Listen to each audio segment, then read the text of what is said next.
How many Egyptian gods can you plop down in a turn? Welcome to the 12th day of excitement, adventure, and Yu-Gi-Oh! Guys, please leave a comment down below. Tell me what you guys think.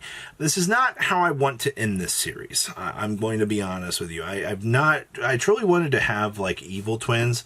I wanted to test a bunch of these new ideas that you've been seeing all of these other people putting out right now, and I'm going to try my best to put together some actual segments for you on those cards once they get on to Edo Pro, so we can actually test those. But for today, as per usual, it's for another deck box, and it's kind of turned into like the 12 days of deck box mess out here, which I mean is fine. People need that sort of product, and leave me some ideas down below, because we do have coming up the next recording session for the Saturday videos, and I know you're probably like, Robbie, you know, what are we going to do?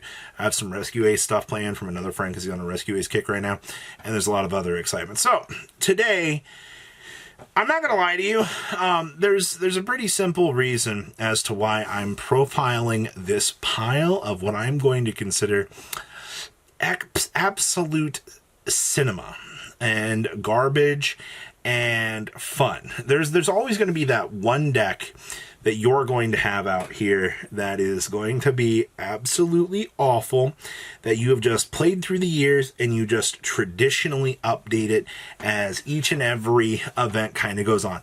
This is my garbage, all right? Well, I mean, to be fair, I did have a Garbage Lord Assault deck a long time ago that I would just update. I was like, oh my gosh, Garbage Lord and Garbage Assault, like, we can keep adding more garbage into the deck.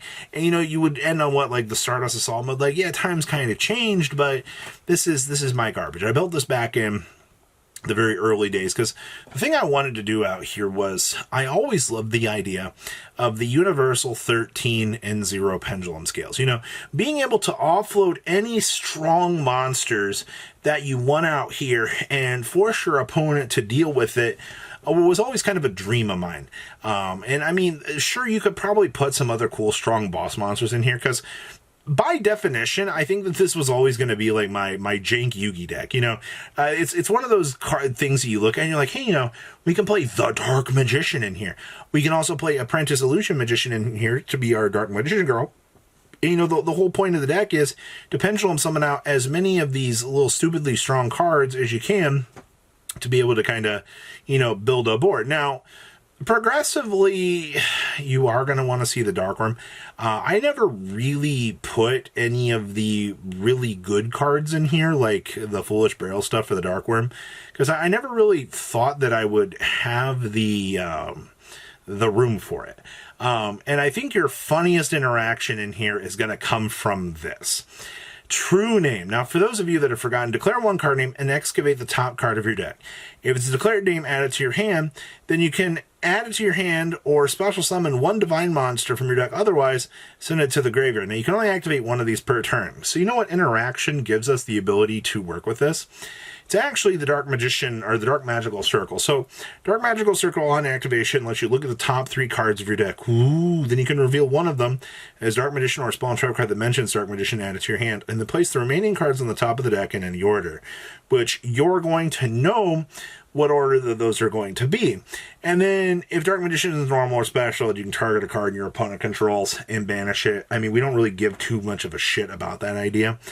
We just care that I can activate the Dark Magical Circle. I can now trigger the excavation of this, and I can now resolve my true name to add this add the card to my hand or special summon a divine monster from the deck. Now, I mean, let's call it what it is. I mean, the goal of this is to get as many obelisk rolling as we can to get the smashing rolling Egyptian god hammer out here. Now, you could play the Winged Dragon Iran here.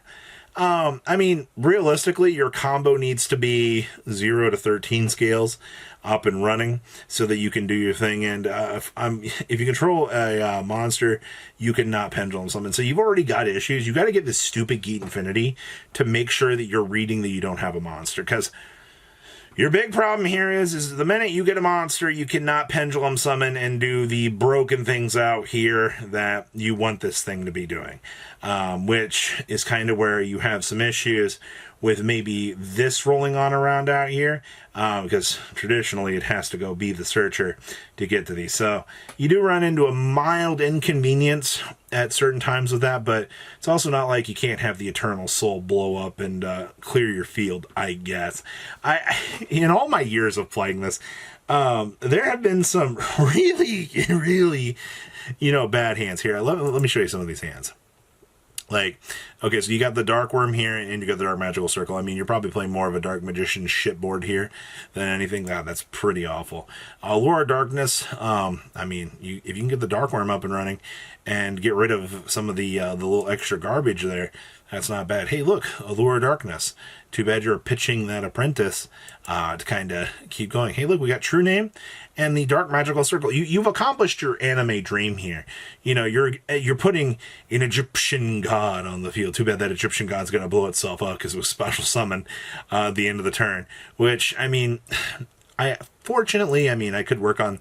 I do need to work on the extra deck down here a little bit more. I'm not exactly sure where I want to take this.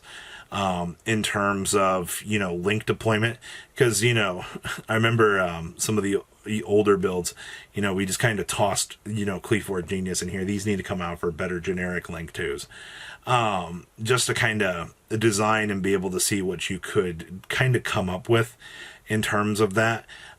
Your big hitters, you need things to be able to convert the Egyptian gods into, because if you're putting two, like a Cypher and an Obelisk on the field here, you need to have an end goal for these things, because the minute that the end turn happens, these are going down the shitter, because literally when they're special summoned, they go boom at the end of the turn. So you have to find a way to, while these cards can put some massive pressure on your opponent, maybe you can get, 6k damage. In that case, you can Super Gust off max your opponent and try to close out the game that way. You have a plan typically with these things to look at, and from there, it's not like you can't start ranking up into the 7 cents and some of the other cuter little things.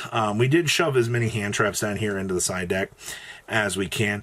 In terms of competitive gameplay, this deck's going to struggle.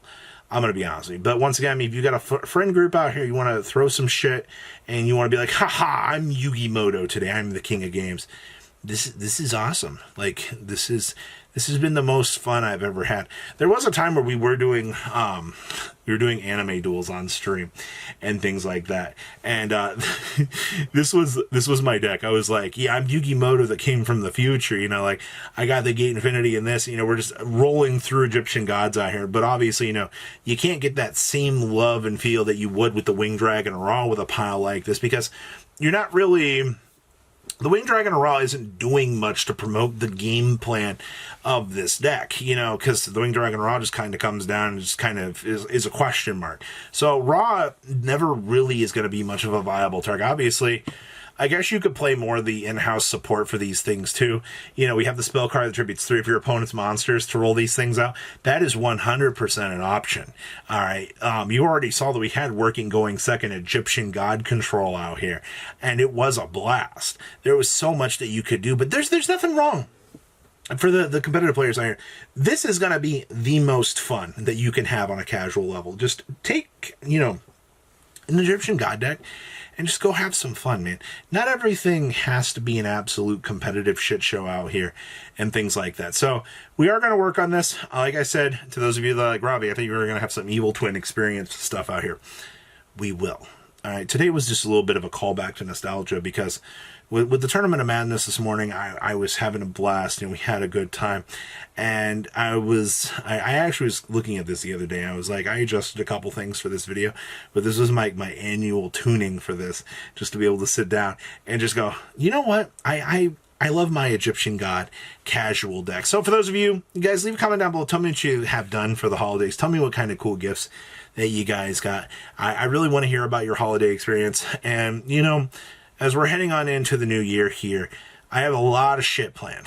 And I really, really do. I'm the guy that makes so many videos about this game. I talk so much shit about this game, good and bad, that every day is a new opportunity with this. So, you know what? Never forget your roots. Mine's gadgets, but that doesn't mean that I'm not the biggest, little nerd on the inside wanting to enjoy things. So, Merry Christmas. I hope you guys have a good rest of your day, all right?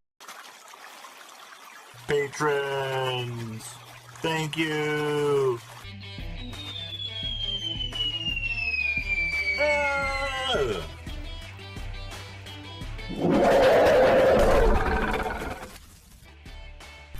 Thank you so much for watching. Check out these other videos.